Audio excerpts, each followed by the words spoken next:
కాళేశ్వరం వల్ల ఉపయోగం లేదా అంటే 100% ఉపయోగం ఉన్నది.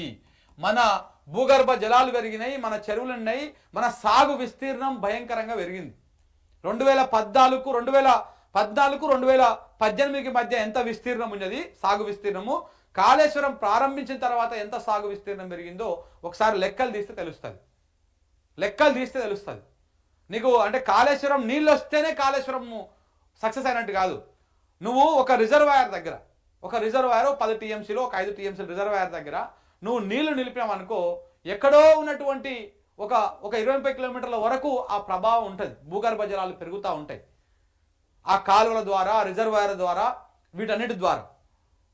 సో కాబట్టి ఓన్ నీళ్ళు కాలువల ద్వారా నీళ్ళు ఇస్తేనే వచ్చినట్టు కాదు. ఇప్పుడు మా ఊరు ఉన్నది, మాకు ఒక 5 కిలోమీటర్లు 6 కిలోమీటర్ల దూరంలో ఏదో ఒక చిన్న చెరువు ఉంటుంది.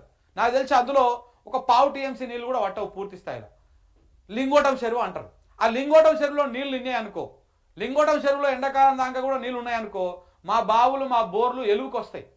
ఎలుగు కాదు అసలు, నీకు మొత్తము ఏమంటారు మోటార్లు మునిగేదాకా నీళ్ళు ఊరుతాయి.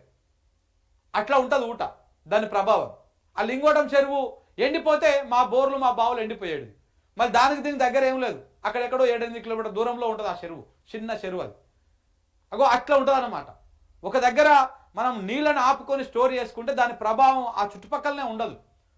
చాలా వరకు భూగర్భ జలాలు కానీ ఈ నీటి వనరులకు సంబంధించినటువంటి వ్యవహారం నడుస్తూ ఉంటుంది.